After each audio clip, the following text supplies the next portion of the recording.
dia, Brasil, bom dia, Portugal. Está a começar mais um Notícias Quebrando, o seu podcast favorito sobre Jair Bolsonaro's Ministros Race. Start your engines, Jair Bolsonaro's Ministros Race. May the best minister win. May the worst minister win. Eu acho que tá mais pra isso mesmo.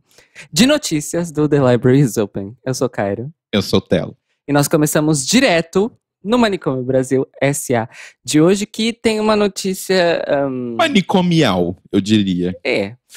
O que aconteceu? No último domingo, dia 28 de junho, foi o Dia Internacional do Orgulho LGBT. E uma coisa que nunca aconteceu antes, aconteceu pela primeira vez no Brasil. O Congresso Nacional, onde fica o Senado e a Câmara dos Deputados da Federação Brasileira, teve um show de luzes e projeções referentes ao Dia do Orgulho LGBT, com a bandeira do arco-íris, algumas luzes ali coloridas representando as cores de outras bandeiras do movimento e algumas palavras supostamente significativas, tipo democracia, orgulho, LGBT e tal. Ok, gente, foi isso, uma coisa aí bem simbólica, mas assim, bem simbólica, quase sem significado, eu diria. Eu disse isso no Twitter, inclusive, no domingo, e eu repito aqui. O Congresso brasileiro nunca fez absolutamente nada pela população LGBT do Brasil. E quando eu digo nada, é nada.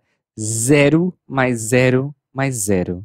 Tudo que tem no Brasil hoje em dia em relação à população LGBT em várias frentes é por causa de políticas de governo, políticas de Estado, principalmente na questão da educação e da saúde, e por decisões do Judiciário, da Suprema Corte e do Conselho Nacional de Justiça nas outras questões aí referentes a direitos humanos e vida cotidiana, né? Então, assim, gente, não vai ser, vocês me desculpem, mas não vai ser uma projeçãozinha de arco-íris no Congresso Nacional mais conservador do que na época da ditadura que vai resolver muita coisa. Enfim, mas vale aí marcar que isso aconteceu, né? Colocar esse pontinho aí que isso aconteceu. E vale marcar também quem fez isso acontecer foi o Fabiano Contarato, o senador eleito pela Rede do Espírito Santo, que no momento é o único senador assumidamente LGBT do Brasil. Então, parabéns aí pelo Fabiano, que sei lá como é que ele conseguiu convencer, mas enfim, né? Conseguiu. Passando então para as rainhas do arrasto ministeriais. A gente já tá em qual episódio, Telo? Eu já perdi a conta. Nem sei mais. Tá mais difícil de acompanhar do que a RuPaula. Inclusive, eu gostaria de aproveitar esse momento para já anunciar que o The Libraries Open vai parar de cobrir RuPaul's Drag Race, porque tá meio devagar a coisa, e vamos mudar para um reality show com muito mais emoção, que tem muito mais coisa acontecendo, e muito mais imprevisível, que é justamente a corrida ministerial de Jair Bolsonaro. Então, a partir de hoje, não, gente, brincadeira. Mas se a gente quisesse, dava. Dava pra fazer. Dá pra fazer um podcast diário, basicamente. Dá pra fazer um podcast realmente nos moldes do Library. Tipo assim, no episódio da semana passada... O ministro era X. Mas agora já é outro. Mas ele não é o que vem logo depois. Porque no meio dos dois teve um outro que durou 5 dias. E aí, todo o drama da Workroom vai ser substituído pelo drama do gabinete de Bolsonaro. Eu gosto. Pois é. Fica a dica aí em VH1. Mas enfim, tivemos um ministro da Educação ou não tivemos na semana passada. Eu fiquei um pouquinho sem saber se tivemos ou se não tivemos. Então, tivemos. O nome dele chegou a ser publicado no Diário Oficial. Então, tivemos. Carlos Alberto Decotelli, que, como o Telo já tinha falado na semana passada, foi desmascarado até então como uma pessoa que não tinha doutorado na Universidade de Rosário, na Argentina. Depois que, assim como o Telo havia previsto, não há como ter pós-doutorado sem doutorado, então o pós-doutorado dele também era falso. O mestrado dele também era falso. E uma outra coisa que realmente ninguém esperava que fosse falsa, porque assim, falsificar titulação é uma coisa até possível, né? Fisicamente, você falsificar uma titulação. Pensando que no caso, por exemplo, da Universidade do Rosário, ele chegou a efetivamente cursar, ele só não defendeu a tese, é aquele migué, mas é um migué menos migué. Exato. Mas aí, a gota d'água que motivou a demissão do Carlos Alberto Decotelli foi uma nota de imprensa oficial divulgada pela FGV, a Fundação Getúlio Vargas, em que a instituição negou que Decotelli tivesse sido professor e pesquisador de qualquer uma das suas unidades, que era uma outra coisa que constava no currículo Lattes do Carlos Alberto Decotelli. E o que isso significa, queridas ouvintes? Que absolutamente nada das titulações e capacitações do Carlos Alberto Decotelli são verdadeiras. E aí o que acontece? Como o Telo disse, o nome dele chegou a ser publicado no Diário Oficial, mas ele não chegou a tomar posse. Ou seja, metade do processo foi concluído. Então, o período oficial em que Carlos Alberto Decotelli foi ministro da Educação, talvez um recorde, não sei, podemos confirmar depois, entre o dia 25 e 30 de junho. 5 dias de ministério. E no próprio dia 1º de julho, ele já fez uma atualização no Lattes. Adivinha sobre o que, Telo? Que ele foi ministro? Exatamente. Ele colocou no Lattes dele os 5 dias que ele foi ministro da Educação do Brasil, sendo que ele não foi. Ai, gente. Porque ele não fez absolutamente nada, porque ele ainda não tinha sido empossado. Sério, o Brasil, ele realmente ele não é para principiantes, né? Aprende, Paula, como é que se escreve um drama de reality show. Enfim. E aí, nesse momento, estamos numa transição. Por quê? O próximo nome desta corrida já foi anunciado. O nome é Renato Feder. Ele era, até então, o secretário estadual de Educação do Paraná. Só que mais drama, mais intriga na workroom de Jair Bolsonaro. Por quê? Os setores evangélicos estão pressionando o Bolsonaro para que ele não leve a cabo a nomeação de Renato Feder. Por quê? Primeiro, ele é judeu. Eu não estou brincando. Segundo, porque ele tem uma ligação anterior com o João Dória, atual governador do estado de São Paulo, do PSDB, e também trabalhou várias vezes aí ao longo dos anos com o grupo Lehman. Puxado, hein? Puxadíssimo. Só que aí vem uma parte interessante dessa notícia. Como é que ficamos sabendo que os setores evangélicos estão descontentes com a nomeação do Renato Feder? Porque Silas Malafaia fez questão de falar à imprensa que mandou uma mensagem direta ao presidente Bolsonaro para reclamar a nomeação de Feder e dizer que o Bolsonaro não deve nomear Feder e que ele deve nomear um gestor com, e eu abro aspas, o mesmo viés que ele acredita. Fecha aspas. Uau. De qual viés estamos falando, especificamente, não sabemos, porque são vários vieses envolvidos, se considerarmos Bolsonaro e Malafaia numa mesma equação.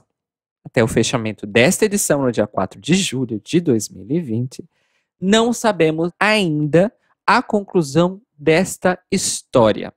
O que sabemos é que o setor olavista do governo Bolsonaro também está contra a nomeação de Feder. O que significa que talvez ele realmente não chegue também a ser empossado ou talvez nomeado como ministro da Educação. Olha, eu nem sei mais o que falar, sabe? Toda semana é uma coisa nova e não sei. O que me deixou mais, vamos dizer assim, absurdado nessa coisa toda é que como assim Silas Malafaia diz, não gostei dessa nomeação ministerial, não, senhor presidente. Faça o favor de mudar. Que bosta é essa? Vivemos agora o quê? Num feudo? É isso? Ainda falando sobre a corrida de ministros de Bolsonaro, vale lembrar que ainda estamos sem ministro da Saúde no Brasil. Pois é. No meio de uma pandemia, caso ninguém lembre. Falando nisso, o Bolsonaro sancionou no último dia 2 de julho a lei que foi aprovada pela Câmara e pelo Senado, que obriga o uso de máscaras em locais públicos no Brasil. Porém, Bolsonaro sancionou trechos dessa lei. Nomeadamente, os trechos que obrigavam o uso de máscaras em espaços fechados, comércios, indústrias, igrejas, setores públicos, etc. Ou seja, onde as pessoas efetivamente têm contato umas com as outras. E cuja circulação diária é comprometida, porque o lugar é fechado.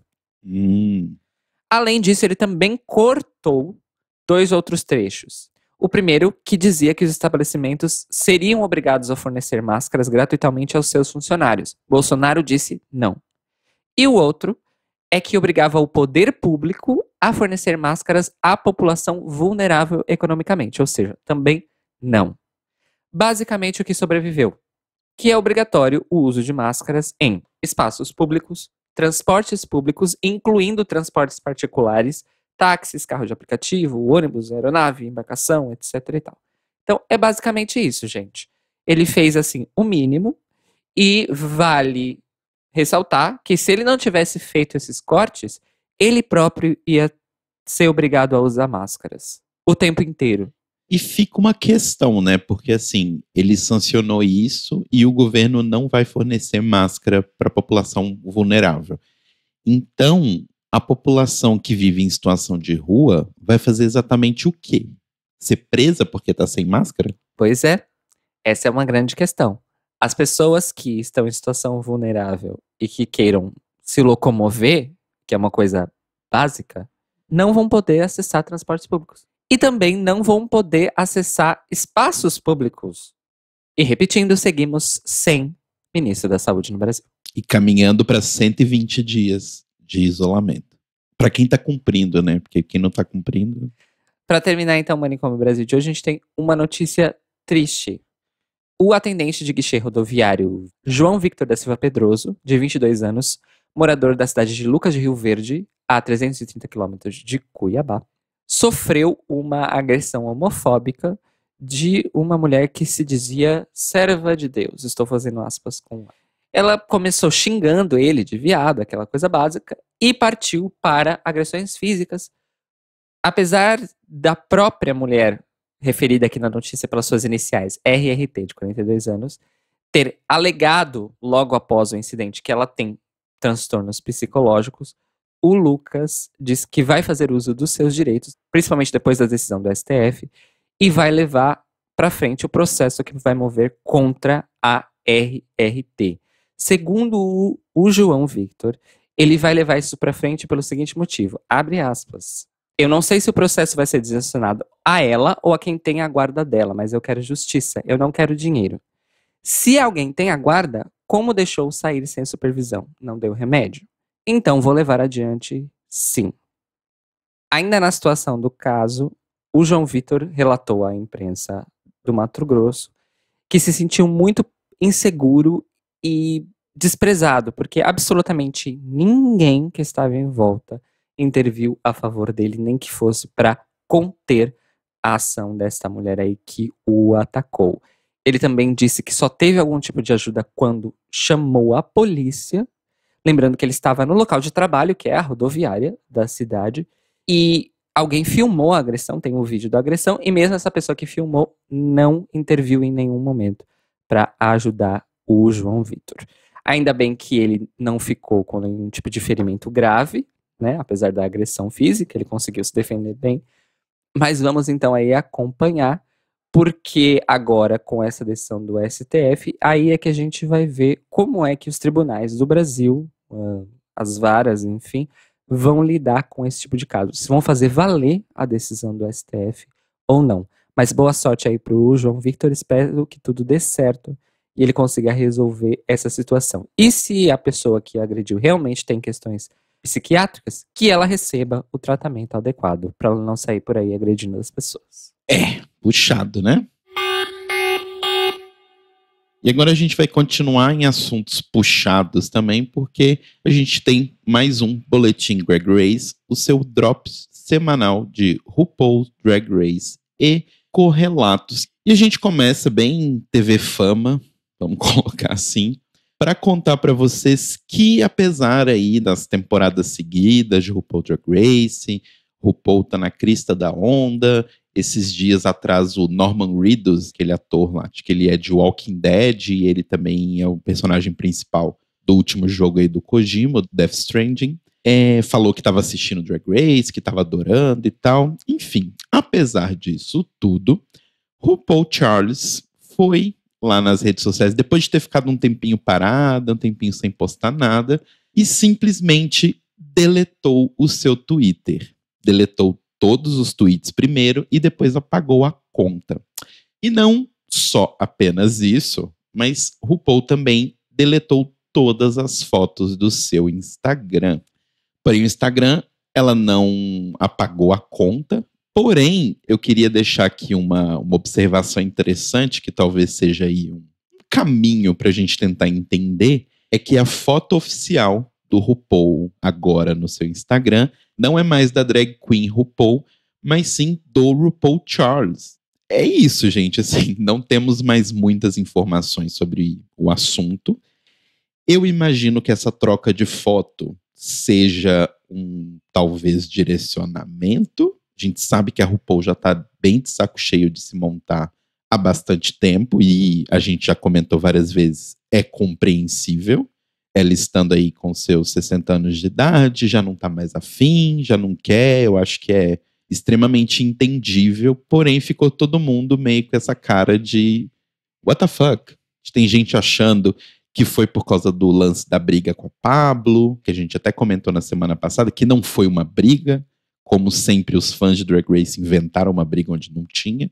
Além da RuPaul, quem também deletou todas as fotos do seu Instagram foi Camarão Marcos. Então, fica aí, né, gente? Para tentar entender o que aconteceu. Eu, pessoalmente, acho que é realmente um momento da RuPaul, tipo, tô a fim de fazer outra coisa, sabe? Eu acho que é bem um direcionamento para isso. Pensando que a gente não deve ter temporada de RuPaul's Drag Race tão cedo, talvez seja aí um movimento de carreira. Assim, em relação ao Camarão Marcos, eu acho que talvez ela, sei lá, queira dar uma zerada nas coisas, talvez questões de saúde mental, não sei. Agora, em relação a RuPaul, eu já fico um pouquinho mais, como eu posso dizer, desorientado sobre o que pensar, sabe? Outra teoria que rola também é que agora que tá rolando, toda semana tem um exposed diferente de RuPaul's Drag Race, né? Talvez a RuPaul, antes que algo fosse vasculhado aí nos arquivos da internet, ela decidiu deletar tudo. Pode ser também. Pode ser também uma questão de saúde mental, claro que pode ser. Uhum. Mas o que me deixa confuso é a franquia RuPaul's Drag Race está vivendo talvez o seu momento de maior expansão. Esse é um ano, apesar da pandemia, em que tivemos 4 produtos diferentes relacionados a RuPaul's Drag Race. A temporada regular 12 dos Estados Unidos, a temporada Secret Celebrity dos Estados Unidos, a temporada All Star dos Estados Unidos e a primeira temporada canadense. Isso porque teríamos ainda um 5º produto que seria a segunda temporada britânica. Então, assim, vai meio, sei lá, contra o momento de carreira, talvez, dela. E ela também tá pleiteando aí mais um M pra ela, no caso.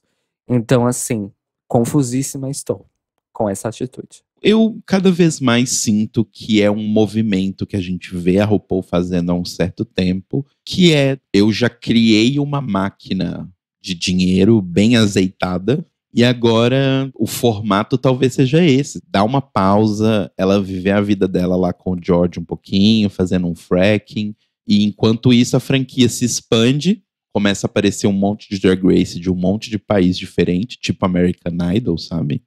Daqui uns anos ela volta, faz uma outra coisa. A RuPaul anda tentando muitas coisas, né? Ela tentou fazer um talk show, né? Voltar com o formato de talk show que ela tinha ali nos anos 90.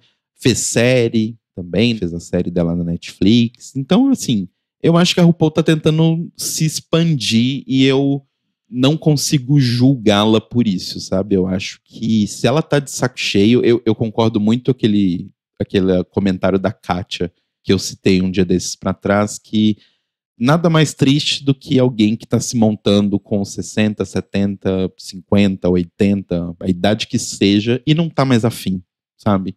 Se ela não tá mais afim, ela tem mais é que fazer as coisas dela, sabe? Viver a vida dela, fazer o que ela quiser, curtir o casamento, sei lá, sabe? O Cairo aí comentou, e Canada's Drag Race estreou nessa última quinta-feira, dia 2 de julho, lá na Crave Canada, e rolou ali uma pequena troca de farpas, vamos colocar assim, no Twitter, que foi o seguinte. A Ivy Odley postou no seu Twitter, que estava perdida, como diria o Rodrigo, e além disso, deu parabéns para os vizinhos nortenhos pela estreia maravilhosa na última noite. exceto Brooklyn Heights e uns emojizinhos de risadinha e tal. Aí, obviamente, o fandom querendo caçar treta foi lá e, né, tipo, não, como assim? Não sei o que lá, não seja malvada. E aí a Ivy foi lá e respondeu, não. Tipo, falando sobre deixar de ser malvada, né? Ela falou, não.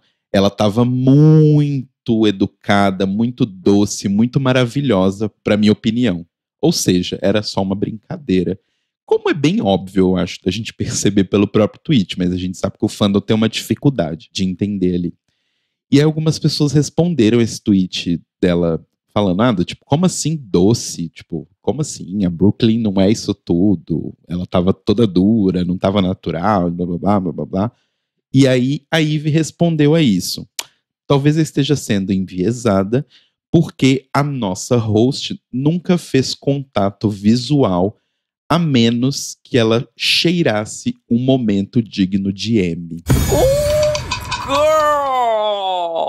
E aí várias pessoas responderam com @RuPaul não existe, que você recebe do Twitter se você procurar @RuPaul. Bom, a Ivy continua sendo maravilhosa, né? E aproveitou um elogio feito a Brooklyn pra criticar a RuPaul. Eu acho, assim, maravilhosa. Arrasou. Super. E é o que eu falei no grupo dos nossos apoiadores lá no Telegram, assim. Eu acho que agora que a primeira fase do contrato da Ivy acabou, né? Porque durante um ano elas são contratadas pela UOL diretamente e pela Anastácia lá, Beverly Hills. Já tiveram outras marcas, né? Mas é um ano que elas ficam com esse contrato.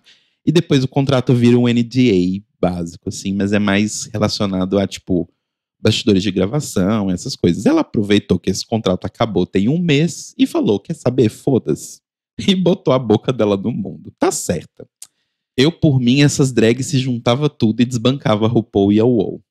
Porque todas elas juntas, elas são uma força muito maior do que a RuPaul e a produtora do Randy Barbato e do outro lá. O foda é que uma parte delas ainda é contratada da World of Wonder. É, tem sempre essa questão. Mas enfim. Outra treta de Twitter, hoje eu tô bem Nelson Rubens, né? Ok. Mas outra treta de Twitter que rolou é que é o seguinte, tava rolando uma live da Voz Events, né, que é a produtora de eventos aí que mais trabalha junto com a World of Wonder, que era para trazer uma iluminação e uma conversa das queens, né, fazendo aquele momento meio PR assim, para poder falar sobre Black Lives Matter e fazer uma entrevista com as queens, entrevista essa que foi conduzida pela maravilhosa Candice Kane. E aí que lá na entrevista a gente tinha a Jada, né, atual vencedora da Season 12, a gente tinha a Naomi Smalls, a gente tinha a Raja, acho que a Ivy também tava, enfim. Tudo bom, tudo bem, eis que surge uma pergunta vinda da The Vixen, maravilhosa, da Season 10, e aí, quando a Candice Kane começa a anunciar do tipo, temos uma pergunta da The Vixen, rola um momento onde a Naomi Smalls se levanta da cadeira e sai correndo, ali, brincando, né, que sai correndo do estúdio, fazendo uma referência ao infame Reunited aí da Season 10, onde a The Vixen falou, ok, eu não tô sendo pago o suficiente pra isso, e simplesmente foi embora, depois de ter sido botada ali numa berlinda pela RuPaul. E aí, risadinhas, e a pergunta da The Vixen basicamente foi completamente ignorada. Que a pergunta dela era sobre o que as drags podem fazer para melhorar o awareness sobre o movimento Black Lives Matter e tal. E aí a The Vixen foi lá, obviamente como ela sempre faz, e trouxe os fatos. E ela postou no Twitter dela o seguinte, o vídeo, né, ela postou uma gravação da TV dela, e postou, bom, isso machucou os meus sentimentos. Quando eu recebi a chamada da Voz Events para ajudar numa discussão sobre o Black Lives Matter, eu fiquei muito animada. Aí ela coloca uma aspas, né, que a Voz Events falou com ela. Você tem trabalhado nisso há muito tempo. Imagina a minha surpresa quando a única coisa que me foi pedida foi para simplesmente enviar uma pergunta e não, né, participar da discussão. E ainda, no meio disso, tiraram sarro de mim durante o negócio. Então, assim, eu acho que é uma reclamação bem válida, uma observação bem pertinente da The Vixen, porque o negócio simplesmente cagaram em cima de tudo. Beleza que não era necessariamente o foco do evento falar apenas sobre isso, era mais para fazer ali uma entrevistinha de PR, mas é bem ridículo o que ficou a situação. E aí a Ivy Odley, novamente, foi lá no Twitter e pediu desculpa, né? Ela deu um RT ali no Twitter da The Vixen e falou: o que deveria ter sido uma discussão saudável sobre as formas que a gente pode ajudar a fazer as coisas melhor, acabou sendo mais um espaço para a gente ficar brincando e fazer nossa batalha de batons. A gente acabou matando uma causa importante em nome de ficar simplesmente fazendo a parte do pageant da coisa. I'm truly sorry, né? Eu sinto muito. Mas assim, é o tipo de coisa que eu acho que talvez a gente precisa cada vez mais aprender a não esperar muita coisa. Eu achei similar a. Não exatamente igual, mas assim, o tratamento que foi dado e as discussões, similar à situação da parada online de São Paulo, em que os assuntos sérios foram encarados como humor e entretenimento e, enfim, deixados de lado. Sim, exato. O que me deixou bem decepcionado foi que a primeira pessoa a reagir da Vixen, tirando o sarro da cara dela, foi Naomi Smalls. Eu queria saber se Naomi Smalls já pediu desculpas pela grosseria. Pois é. Continuando aí em notinhas TV Fama, é a Forever Dog Podcasts, né, que é aí a produtora do Big Dipper, junto com a Meatball, que tem o podcast da Willam e da Alaska, que é o Race Chaser, que é basicamente uma cópia do The Libraries Open. Eles lançaram mais uma cópia do The Libraries Open, olha só, tá louca, né? E eles lançaram junto com a Latrice e a Manila o podcast The Chop, para poder falar sobre Canada's Drag Race. Ok. Enfim. E agora a gente vai para a última notícia aqui do Boletim Drag Race. É uma notícia bem séria e, assim, já queria deixar aqui avisado, a gente não vai cobrir a história completa, porque eu acho que aqui não é o espaço. A gente sabe que a gente tem ouvintes, não menores de idade, mas ouvintes que são mais novinhos, e eu acho que por mais aqui a gente tenta trazer as notícias, a gente não quer ser um cidade alerta do mundo LGBT, sabe? Então, assim, a gente vai suprimir algumas coisas, mas a gente quer passar para vocês essa notícia porque a gente acha importante que seja dito. Exato. Então, se por acaso você tem aí algum gatilho com questões de abuso sexual, abuso de menores, incitação ao uso de drogas, violência, gordofobia. A lista é bem longa, mas assim, é melhor não ouvir essa parte e o Cairo vai deixar aí para vocês, na edição, um tempinho para vocês pularem essa notícia. Se depois dos avisos do Telo você prefere não ouvir o trecho a seguir, pule para a marca dos 37 minutos e 30 segundos. O Hennessy Corn Chip, que é um usuário aí de Twitter e Instagram, fez é forma de dizer, ele fez vários posts mostrando um pouco da relação que ele tem desde cedo, desde muito novinho, desde 13 anos. Hoje ele tem 22 anos, mas a relação que ele tinha desde 13 anos de idade com a drag Sharon Needles aí, que é o nome artístico do Aaron Cody. Entre todas as histórias que o Hennessy conta, ele fala sobre como ele se tornou amigo da Sharon Needles através de redes sociais, né? Eles começaram ali a interagir em redes sociais, e aí ele começou a ir em vários shows para poder assistir a Sharon, e foi ficando mais próximo, e foi ficando mais próximo, e foi ficando mais próximo, até o ponto em que a coisa começou a ficar um pouco bizarra. Do ponto de, só para início assim, de conversa, o Hennessy tinha ligado para Sharon Needles, falando que ele estava muito mal, que ele estava passando por uma depressão muito tensa e que ele estava pensando em se matar e tomar comprimidos. Né, depois que ele respondeu isso, porque ele tomou os comprimidos, passou mal, vomitou e depois falou com a Sharon, e a Sharon disse: bom, da próxima vez você tem que tomar mais. E aí, depois disso, eles continuaram essa relação de amizade bem estranha.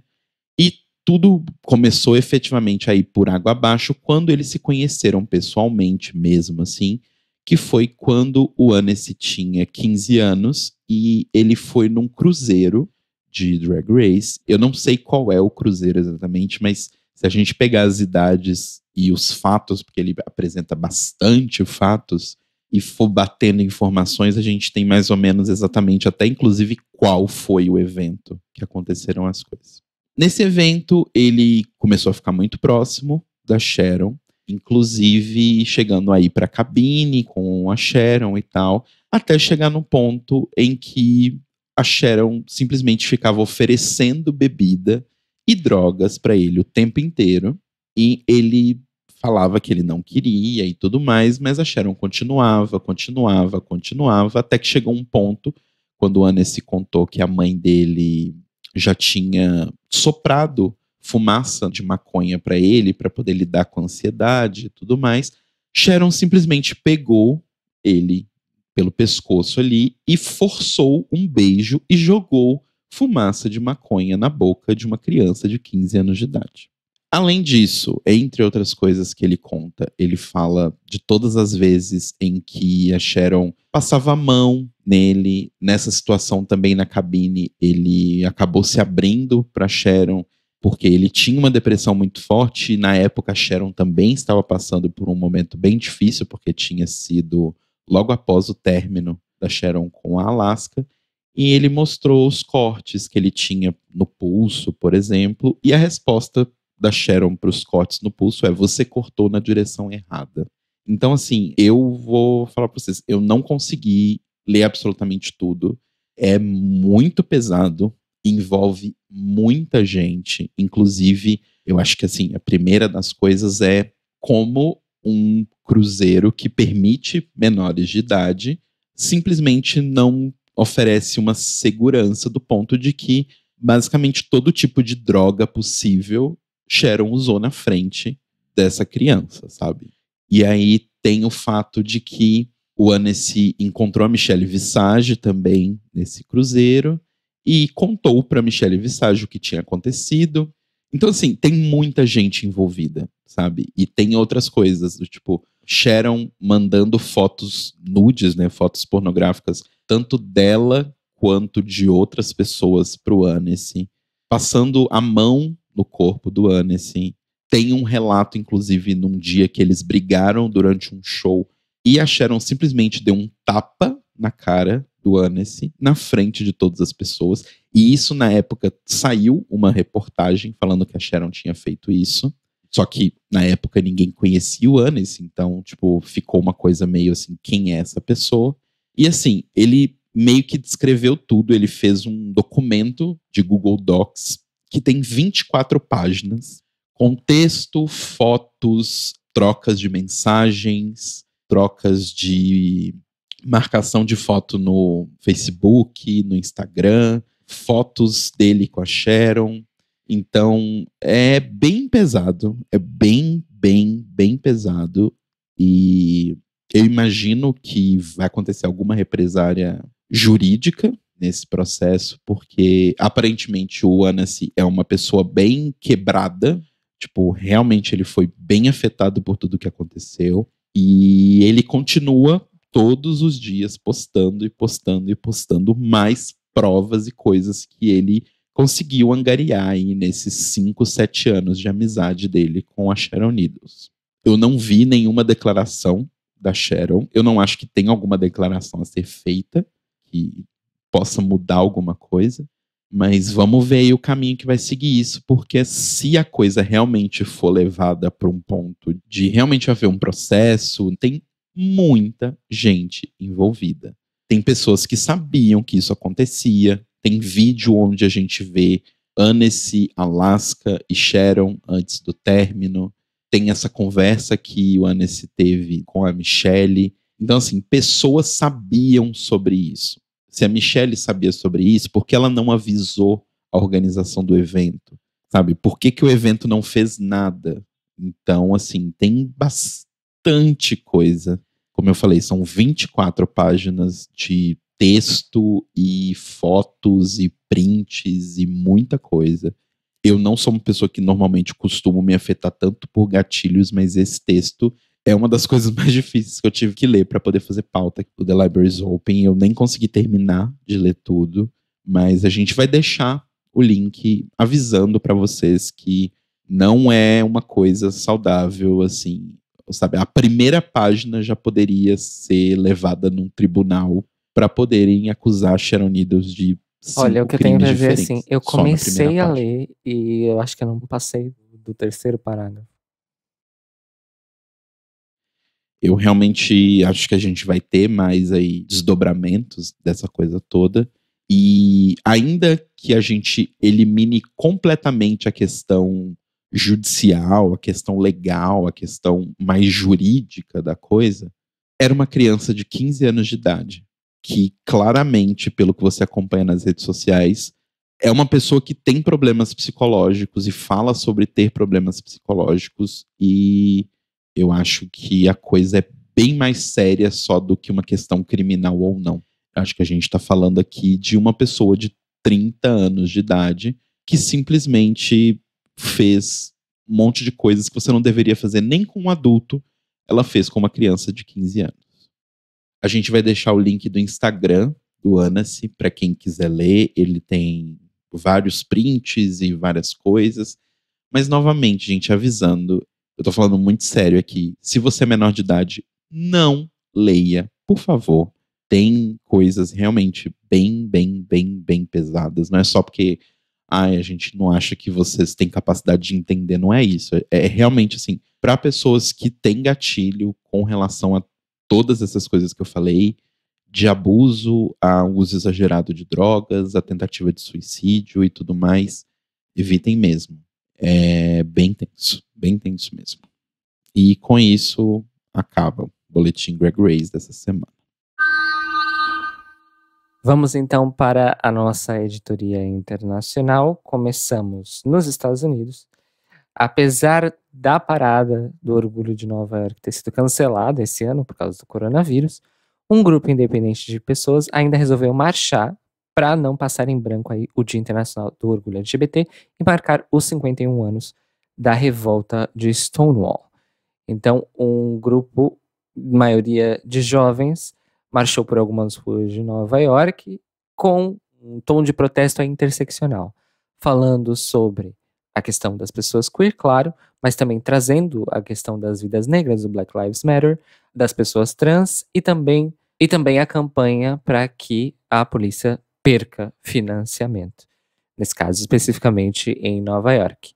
Curiosamente, a própria polícia de Nova York resolveu aparecer na marcha e chegou a agredir alguns dos manifestantes com tiros de bala de borracha, cacetetes, o que é bem irônico, visto que a revolta de Stonewall, que estava sendo ali lembrada, foi justamente contra violência policial. Alguns manifestantes chegaram a registrar vídeos e publicá-los na internet, e segundo especificamente o Eliel Cruz, que é uma das lideranças dessa marcha, essa questão aí do ataque da polícia contra eles durou aproximadamente 10 minutos. No momento, a situação de Nova York é a seguinte: o prefeito Bill de Blasio tem sido muito criticado pela maneira com que tem lidado com os protestos na cidade, e ele acabou por mudar aí o seu discurso nas últimas semanas e se comprometeu a levar a cabo o corte de financiamento da polícia de Nova York. Indo para terras, eu ia dizer menos amigáveis, mas enfim, tão desamigáveis quanto, talvez. A gente falou aqui sobre a campanha de reeleição do Andrzej Duda, atual presidente da Polônia. Passou-se, então, o primeiro turno das eleições e haverá um segundo turno. Andrzej, infelizmente, foi o mais votado, com 43,7% dos votos, mas ele vai disputar o segundo turno com Rafał Trzaskowski, que garantiu aí 30,4% dos votos. O segundo turno vai acontecer no dia 12 de julho, no próximo domingo. E apesar do Rafał, que é o oponente do Andrzej, fazer parte de um partido de centro-direita, ele tem, sim, inclusas no seu plano de governo, políticas a favor da população LGBT da Polônia. Então, temos aí o campo de batalha ideológico muito bem estabelecido. E claro, o bode expiatório são as pessoas LGBT nesse caso. A expectativa é que o Rafal consiga virar esse quadro do primeiro turno e acabe abarcando os votos dos outros candidatos que não foram para o segundo turno. Porque também, caso Andrés Duda seja reeleito depois dessa campanha dele, pode ser que se inicie uma instabilidade interna em relação à situação da Polônia dentro da União Europeia. Vamos acompanhar. Na próxima semana não, mas na outra, falamos para vocês qual foi então o resultado desse segundo turno das eleições presidenciais na Polônia. Atravessando a fronteira, vamos para a Rússia para dizer que o Vladimir Putin, que nunca abre a boca para falar nada que não seja merda, resolveu caçoar num momento na televisão russa do fato da embaixada dos Estados Unidos na Rússia ter hasteado uma bandeira do orgulho LGBT para marcar, novamente, o Dia Internacional do Orgulho no último dia 28. Só que isso acontece no meio de uma grande mudança política na Rússia. Estão sendo aprovadas várias emendas constitucionais que vão acabar alterando estruturalmente a Constituição russa, uma espécie de semi-reforma constitucional, ou seja, eles não querem reescrever a Constituição, mas eles querem mudar várias coisas que eles acham que devem. Uma dessas mudanças é estabelecer claramente que o casamento é uma união de um homem com uma mulher. Aquele papinho que a gente sempre escuta. Isso me surpreende, porque eu realmente esperaria que na Constituição russa isso já estivesse escrito, mas aparentemente não. Segundo o próprio Vladimir Putin, essa definição não discrimina a população LGBT russa. Ah, tá. Obrigado aí por informar. É isso, basicamente, gente. A cara de pau, ela não tem limites. É isso. Não. Não mesmo. Então, assim, amores, a partir de agora, além da lei antipropaganda gay, que está em vigor no país desde 2000 e quando? Nossa, tem tempo, viu?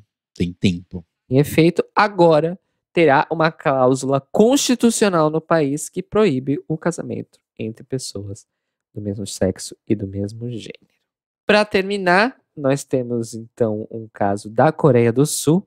Uma soldada transgênero foi dispensada do exército sul-coreano logo depois de ter concluído e assumido a sua transição de gênero. Da Byung-Hun, de 22 anos, super novinha ela. Quando ela se juntou ao exército, ela ainda vivia a vida como homem, mas teve aí a conclusão da sua transição de gênero através de uma cirurgia transgenitalizadora no final do ano passado, depois de um período em que ela foi infelizmente diagnosticada com disforia de gênero e problemas de saúde mentais associadas a essa disforia de gênero muito aguda. Ou seja, ela realmente levou a cabo todas essas mudanças por uma questão de saúde mental também, além da sua questão de identidade. Ela afirmou que vai processar sim o exército sul-coreano, porque ela quer tentar achar uma maneira de deixar mais evidente esses casos. Ela alerta que ela não foi a primeira e não vai ser a última a sofrer isso, mas é a primeira vez na história do país que esse caso é trazido à tona para a imprensa. E a Byung-Hun acusou a entidade militar sul-coreana de ter uma intolerância de raízes profundas contra minorias sexuais. Esperamos aí, então, que a Byung seja bem sucedida no seu processo e que ela ganhe aí o direito de voltar a servir no exército, porque ela quer voltar a servir no exército. Esse é o grande ponto de contenção entre ela e o exército sul-coreano, é que ela não simplesmente quer algum tipo de indenização, algum tipo de punição nesse sentido, ela quer voltar a ter o direito de servir o exército sul-coreano. Então, muito boa sorte para ela, e apenas para ficar aqui registrado, alguns países que permitem que pessoas trans sirvam o exército abertamente são os países do leste da Europa, ou seja, basicamente da Iugoslávia para cá, a Austrália, o Canadá, a Nova Zelândia, Israel e a Bolívia. Agora a gente vai para nossa coluna de cidadania e alguns famosos aí foram convidados pela ONG Instituto Cultural Barong para participar do projeto Balaio nessa última semana aí que a gente comemorou o Dia Internacional do Orgulho LGBT. O projeto Balaio é um projeto que auxilia pessoas que contraíram HIV e vivem em situação de vulnerabilidade aqui em São Paulo. Alguns desses artistas aí que ajudaram essa instituição e esse projeto foram o Sérgio Mamberti, a Rose Campos, o João Acaíbe, a Suzy Rego, Tadeu de Pietro, Alexandra Richter, Fernando Vieira e Eduardo Silva. Então, além de ajudar com um valor, eles também trabalharam como voluntários aí. E o Projeto Balaio, juntamente com a ONG, através de apoiadores, criando um canal de doação para as pessoas poderem ajudar com o valor que elas puderem. Então a gente vai deixar o link para quem tiver aí uma graninha sobrando para poder ajudar o pessoal do Instituto e do Projeto Balaio. E além disso, é bom a gente sempre lembrar que a Casa NEM continua aí na sua campanha, né, hashtag Ajude a Casa NEM, para não deixar de existir, né? Lembrando que a Casa NEM, lá do Rio de Janeiro, é a primeira instituição no Brasil que foi criada para acolher pessoas LGBT em situação de vulnerabilidade. Então vocês podem tanto ir assinar a petição deles no Avaz, que já está quase batendo a quantidade necessária aí de assinaturas, e além disso, ajudar eles financeiramente no Evoe, que é um site aí de financiamento também coletivo, que você pode ajudar mensalmente. A gente vai deixar todos os links aqui. Lembrando, gente, isso é muito importante. A gente, não só porque você não sabe o futuro e porque amanhã pode ser você que seja numa situação de risco, mas assim, é muito importante que a gente não deixe um trabalho desse tão importante simplesmente morrer, sabe? Principalmente por conta de grana. Então, quem puder, entra lá, ajude o Projeto Balaio, ajude a Casa NEM e vamos manter essas instituições, porque é elas que ajudam a vida das pessoas LGBTs que, infelizmente, não têm recursos a ser um pouco mais suportável nesse mundo que a gente vive. E agora a gente vai aqui para nossa coluna de entretenimento, onde a gente continua com toda a polêmica aí da TERF, J.K. Rowling, que tá complexo, tá bem complexo. Seguinte, o Congresso canadense tá passando uma lei que proíbe a famosa, tão conhecida por nós aqui do Brasil, cura gay, e existe uma instituição que está lutando para que essa lei não seja realidade. E falando que as pessoas têm esse direito, porque os pais têm esse direito, aquela baboseira de sempre. E aí, a J.K. Rowling foi lá e curtiu o tweet desse pessoal. E aí você pensa, nossa, de novo, que inferno. É o que ela fez dessa vez? Então, não. Ela fez mais. A J.K. Rowling também, no seu Twitter, tinha postado inicialmente um tweet ali falando sobre essas questões que ela, de maneira proposital e extremamente canalha, insiste em tentar misturar a questão de direitos de pessoas trans com misoginia, tentando atrelar as duas coisas. E o Stephen King, autor aí de terror bem conhecido, tinha retuitado uma frase compartilhada pela J.K. Rowling pela ativista Andrea Dworkin, que falava o seguinte: homens geralmente reagem às palavras das mulheres, faladas ou escritas, como se fossem atos de violência. Às vezes, homens reagem às palavras das mulheres com violência. Não é odioso para as mulheres falar sobre suas próprias experiências, e elas não merecem ser punidas por fazer isso. Aí, quando rolou esse momento dele retweetar a frase dela, J.K. Rowling foi lá, fangirl, e fez um tweet elogiando o Stephen King, falando o seguinte: eu sempre reverenciei Stephen King, mas hoje meu amor atingiu, talvez não no nível de Annie Wilkes, mas novos níveis. É tão mais fácil para homens ignorarem questões femininas ou diminuí-las, mas não vou esquecer os homens que se posicionaram quando não era preciso. Obrigado, Stephen. Ou seja, novamente, ela confundiu uma coisa com a outra. Então, um seguidor do Stephen foi lá e questionou por que ele estava reproduzindo a frase de uma pessoa que estava sendo exposta muito recentemente como uma pessoa transfóbica e se ele realmente concordava também com as posições transfóbicas da J.K. Rowling. Aí ele respondeu dizendo que não e reforçou: mulheres trans são mulheres. E aí a J.K. Rowling foi lá e deletou o tweet de elogio pro Stephen King e o bloqueou. Ai, meu Deus do céu! Sem condições. Além disso, continuando aí no caso J.K. Rowling, 2 dos maiores sites de fãs aí que falam sobre Harry Potter, o The Leaky Cauldron, que é um site bem famoso que sempre deu notícias sobre Harry Potter, e o MuggleNet, que acho que é o maior site de todos sobre Harry Potter, ambos tiraram todas as referências a J.K. Rowling dos seus sites. Então você não tem mais nenhum link para o Twitter dela, nenhum link para o site dela, nenhum link absolutamente de nada. O único lugar onde ela continua sendo citada é como autora da obra. Porém, eles simplesmente deletaram todas as matérias que falavam sobre ela. Tudo que não era diretamente relacionado à obra foi retirado e o site, juntamente com outros fansites, fizeram uma nota. E eles falaram o seguinte, abre aspas aqui, entre outras coisas, pessoas marginalizadas não conseguem entender como uma pessoa que tem uma mensagem sobre aceitação e empoderamento em seus livros consegue ser essa pessoa que está falando essas coisas. Então, basicamente, na nota eles falam que eles vão continuar seguindo e enaltecendo as questões ligadas à obra, e todos eles foram unânimes em dizer que, desculpa, mas essa mensagem que essa mulher está falando não é a mensagem que está nos livros, não é a mensagem que a gente recebeu, não é a mensagem com a qual a gente se sente emocionalmente ligado.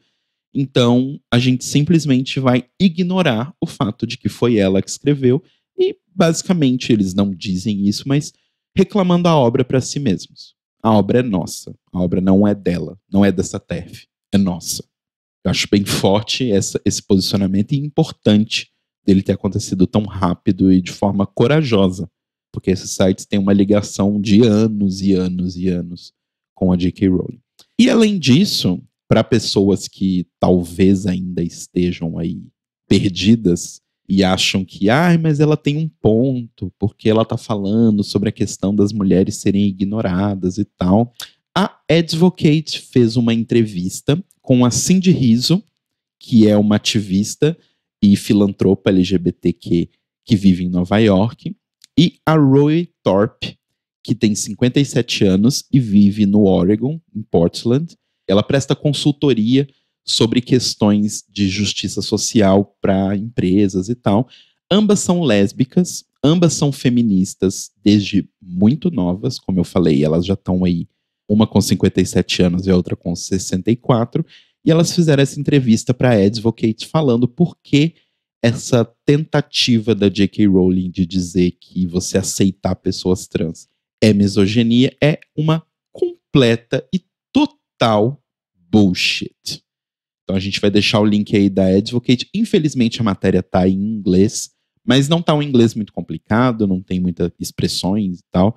Dá para vocês até jogarem ali no Google Translate e lerem a entrevista, é bem interessante. E elas meio que dão uma aulinha, sabe? Do tipo assim, essa frase, esse tweet, do tipo, por que ele está errado? E dissecam o porquê ele está errado. Então é bem, bem legal essa entrevista. A gente vai deixar nos links também para vocês lerem. E cala a boca, J.K. Rowling. E o Notícias Quebrando hoje teve informações da Folha de São Paulo, do Globo, do G1, do Mato Grosso+, da revista Out, dos Twitters da Eve Oddly, da Dollast Cre, da The Vixen, da Forever Dog Podcasts, do Instagram de Annecy Cornchep, do Universa do UOL, do Observatório G, da revista Isto É, da Deutsche Welle, da BBC Brasil, do Omelete, do The Jakarta Post e da revista Advocate. Tem indicações essa semana? Eu tenho uma indicação, mas ela é uma indicação meio desconfiada. Não vou mentir. Eu assisti essa semana um filme, o primeiro filme que eu assisti em meses mesmo, que eu já estava na minha lista aqui na espera também há muito tempo, desde que saiu, chamado The Thing About Harry. Ele não tem um título em português, porque ele não saiu oficialmente no Brasil. Ele foi um filme televisivo do canal Freeform, nos Estados Unidos, que depois saiu nos streamings da Hulu, também nos Estados Unidos. E é uma comédia romântica gay, basicamente. Sobre duas pessoas adultas que estudaram juntas no ensino médio e um era o bully do outro, assim. Só que aí o cara que é gay bem resolvido, desde o ensino médio, é convidado para o casamento de dois amigos do ensino médio. E aí eles pedem para ele trazer de carona esse cara que era o bully dele, porque eles acabaram que estão estudando na mesma universidade. E ele não tem carona, enfim. Ele relutantemente aceita, e aí acaba descobrindo que esse amigo que era o bully dele no ensino médio, na verdade, acabou se identificando como pansexual logo após o ensino médio, e que ele acabava enchendo o saco do outro porque tinha inveja, porque ele já estava fora do armário, e ele mesmo não conseguia sair. E eles reatam uma amizade que vai se desenvolvendo. Só que, assim, a história do filme se desenrola ao longo quase de 3 anos, entre encontros e desencontros, assim. É legal, é divertido, bom entretenimento, vamos dizer assim. O elenco é muito bom, de verdade mesmo.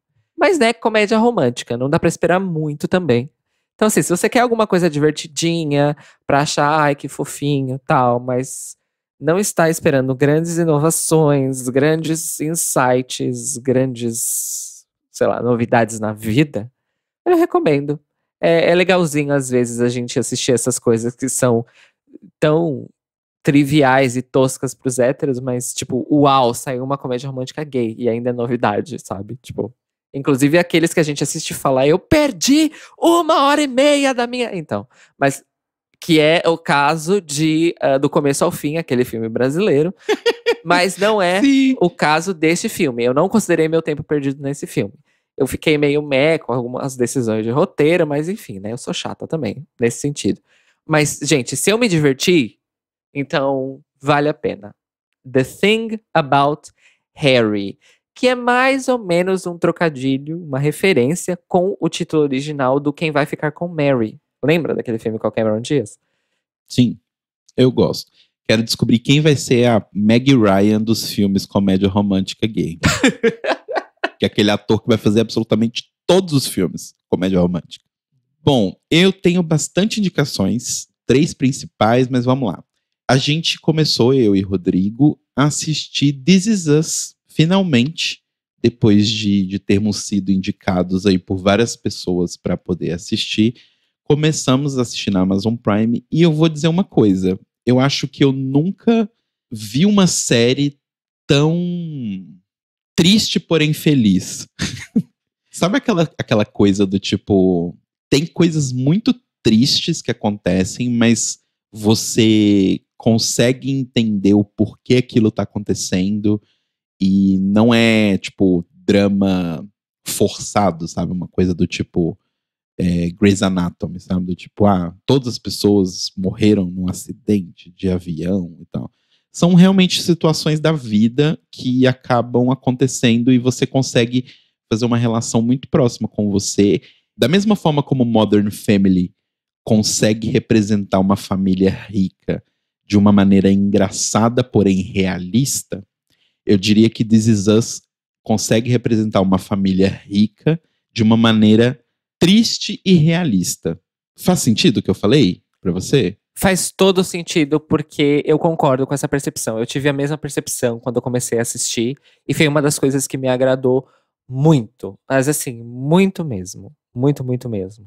Eu acho que é o mais próximo que a gente chegou atualmente na televisão estadunidense, pelo menos, ao drama da vida real, que é de fato bom, bem feito, bem escrito. O elenco é irretocável. Assim, olha, eu sempre tenho a oportunidade, eu falo. A equipe de casting de This Is Us, eles merecem todos os prêmios possíveis, porque é um elenco principal enorme, é uma história que se passa primeiramente em 3 períodos de tempo diferentes, depois começa a expandir para 4 períodos, Sim. né, etc e tal. Tem um elenco de atores convidados e ocasionais muito grande. E tem muitos atores que fazem o mesmo personagem. Então tem o personagem bebê, criança, adolescente e adulto. E eles não erram em uma escolha de elenco sequer. É um negócio de doido. Pra mim, a série tem alguns tropecinhos, assim, que são tropecinhos, eu acho, por falta de uma palavra melhor, normais nesse tipo de coisa. Então, acho que a série ela tem um pouco de tropeço na questão, principalmente quando ela vai tratar a questão racial. Na primeira temporada, pelo menos. Na segunda, a gente tá bem no comecinho e parece já ser bem melhor do que foi na primeira. E numa questão que aí me compete mais comentar, que é a questão de gordofobia, onde eu acho que na primeira temporada eles reduzem muito a uma questão de você se ama ou você não se ama. E a gente já passou desse ponto da conversa de gordofobia há alguns anos, né? Não é sobre eu me amar ou não me amar, é uma coisa muito maior, é questão de acesso, é questão de você ter direitos negados porque o seu corpo não se encaixa no que a sociedade acha que ele deveria ser. Mas enfim, eu acho que assim, ainda que tenha essas questões, ele trata de uma forma realista. Não é uma realidade extremamente fantasiosa onde tudo acontece de uma forma mágica, sabe? Ele trata as coisas realmente de uma forma realista. Então eu acho que é uma série bem, bem interessante, assim. Acho que talvez aí, né, nada é perfeito, mas acho que talvez eles tenham uma questão também de que, assim como Modern Family, eles estão tratando de uma família que é bem abastada, então, assim, certos problemas da vida real as pessoas não sentem porque elas são mais ricas, sabe? Mas ainda assim é um recorte que eu acho bem interessante, assim. E acho que não teve um episódio até hoje que eu não chorei. Mas não é do tipo chorar de, nossa, que coisa triste, desgraçadamente triste. É chorar de quentinho no coração, sabe? Então eu aconselho todo mundo a ver This Is Us. A outra série que aí já é uma coisa bem mais levinha é uma série nova da Netflix chamada The Floor is Lava, que é inspirada aí na brincadeira, que é mais famosa nos Estados Unidos. Acho que aqui no Brasil a gente não brincava tanto, né? De o chão é lava. Pelo menos na minha infância eu não me lembro de brincar tanto. Mas é uma brincadeira clássica nos Estados Unidos que as pessoas simplesmente brincam que o chão da casa virou lava e você só pode pisar em cima de imóveis, né? Você não pode nunca pisar no chão. E aí pegaram essa ideia de brincadeira e transformaram em um programa de gincana à la Olimpíadas do Faustão, assim. Onde equipes de 3 pessoas têm que tentar atravessar cômodos com uma piscina de, entre muitas aspas, lava embaixo delas no chão. E essa piscina é tipo como se fosse uma piscina de água quente com corante para deixar ela vermelha e um trabalho de iluminação para parecer realmente que é uma coisa quente, sabe? E, assim, eu acho que essas duas coisas são bem incríveis da série, que é o trabalho deles tanto de cenografia quanto de iluminação, porque eles conseguem fazer do tipo um quarto cheio de coisa de isopor e EVA e água colorida realmente parecer um ambiente de lava. Isso eu dou bastante crédito para eles. E é muito engraçado porque, assim, sabe quando você assiste Nailed e as pessoas estão fazendo coisas horríveis, né? Bolo feio, umas coisas tudo cagada. O acordo ali naquele programa é que todo mundo sabe que é horrível o que as pessoas estão fazendo. Essa é a página que todo mundo tá. No The Floor is Lava é uma brincadeira, né? Aquilo ali obviamente não é lava de verdade, mas eles brincam como se aquilo fosse real. Então, quando uma pessoa cai na lava, por exemplo, cai na piscina, não tem a cena do tipo ela caindo e as pessoas do tipo, ai, droga, a gente perdeu o prêmio. Não, é do tipo, a pessoa cai e eles não filmam a pessoa voltando debaixo da lava. Ela, tipo, cai e afunda na piscina e as outras pessoas que ainda estão na brincadeira, tipo, não! É muito engraçado, porque no começo é ridículo. Você entende que é ridículo, porque obviamente é uma brincadeira, mas com o tempo e com os episódios você vai entrando na brincadeira, sabe? Do ponto de, tipo, tem um episódio mais pra frente que uma menina cai na lava E eu e o Rodrigo, os dois, tipo, não! E isso é muito sensacional, tipo, é muito, muito divertido. E assim, a gente foi assistindo, tipo, vamos ver esse negócio aqui zoando. E a gente assistiu a temporada inteira numa sentada de sofá. Realmente é uma série bobinha, mas é pra relaxar a cabeça, assim. É bem, bem divertido. E minha última indicação é que estreou ontem, dia 3 de julho, o filme do musical Hamilton. Então, agora, para todos nós que infelizmente não tínhamos dinheiro para ir para Nova York assistir a peça Hamilton, vamos poder acompanhar uma filmagem com o elenco. É quase que o elenco original. Não é porque muda, tipo, 2 atores, mas eles são atores não principais. Assim, o elenco principal ainda é o mesmo do que gravou o disco, né? E o elenco original da peça. E assim, gente, é maravilhoso. Eu falo de Hamilton há muitos anos. Eu acho que todo mundo precisa assistir, porque eu acho que o Lin-Manuel Miranda conseguiu fazer é uma coisa muito impressionante, porque assim, eu tenho uma preguiça extrema dos Estados Unidos e da história americana e dessa coisa toda, que nessa mística dos Founding Fathers e essa coisa toda. Eu sempre tive uma preguiça eterna. Só que a forma como ele conseguiu fazer, primeiro que assim, vamos explicar para quem não tem um contexto. Hamilton começou como um disco de rap conceitual, onde o Lin-Manuel Miranda, pesquisando sobre a história do Alexander Hamilton, que é o primeiro secretário do Tesouro dos Estados Unidos, começa a fazer essa ligação com o fato de que os sentimentos que a música negra e de pessoas de cor hoje nos Estados Unidos evoca é um sentimento de liberdade, é um sentimento de você não precisar ficar preso às amarras do que as pessoas mandam você fazer. Pessoas pequenas que comandam uma pequena parte e que são uma pequena parte não têm o direito de dizer para você o que você pode fazer e você deve ser livre. E aí ele faz essa associação dessas músicas de rap, hip hop e R&B com o sentimento que as pessoas que viviam nos Estados Unidos quando ele era uma colônia britânica tinham com relação a essa liberdade, com o fato de que uma ilha que fica do outro lado do oceano, que não passa pelos mesmos problemas que a gente, não tem o direito de falar o que a gente pode fazer ou não. E aí, com isso, ele criou esse álbum conceitual que acabou evoluindo e virando uma peça de musical, onde ele faz uma revolução americana race bender. E ele faz essa série onde ninguém é branco, nenhum dos personagens que interpretam George Washington, Thomas Jefferson e todos esses grandes personagens da história americana, nenhum deles é branco. O único personagem branco é o rei da Inglaterra, que é interpretado de uma forma palhaça. Vamos colocar assim. E ele vai criando essas relações, sabe? Então, do tipo, quando são as pessoas revolucionárias, quando elas cantam, elas estão cantando em rap. Quando as pessoas estão cantando sobre amor, elas estão cantando em R&B. E quando vai cantar, por exemplo, o Rei da Inglaterra, ele tá cantando uma musiquinha tipo pop anos 50, sabe? Do tipo, para mostrar um pouco isso, tipo, pessoas atrasadas e as pessoas que estão com o pensamento focado na liberdade de direitos. E assim como disse Mia no nosso grupo de apoiadores, para mim, oficialmente agora Hamilton é a história dos Estados Unidos, com aqueles atores, com aquelas pessoas. Então, eu acho que é um musical muito legal, tanto eu acho que até em trabalho artístico mesmo, sabe? Mais do que só história. Eu acho que é uma coisa muito impressionante o que ele fez musicalmente, como ele usou leitmotiv no musical.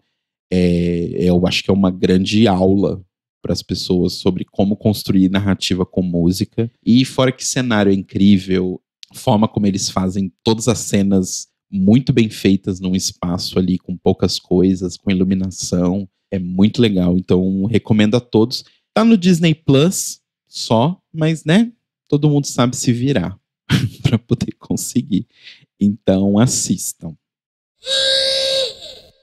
O Notícias Quebrando pinga no seu feed toda manhã de segunda-feira, para você poder escutar no Spotify, no Deezer, no Apple Podcasts e no agregador de sua preferência, e também no YouTube, em youtube.com/The Libraries Open Podcast.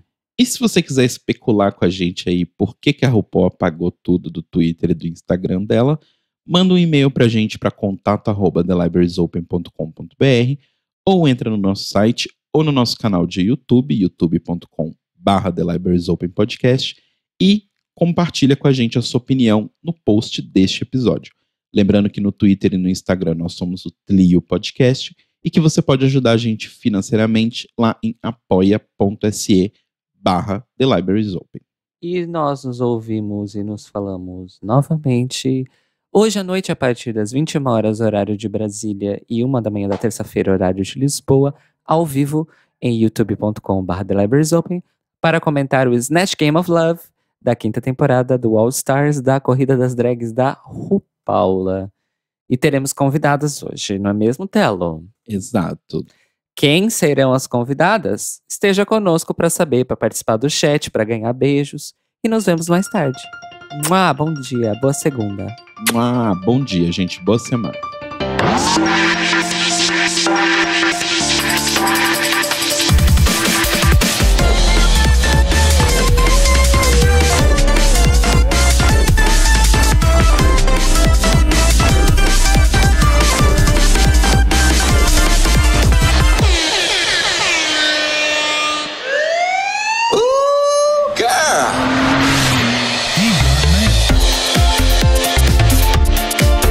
Esses são os nossos queridos apoiadores que nos ajudam a fazer do Tlio um podcast cada vez melhor por meio da nossa campanha no Apoia-se.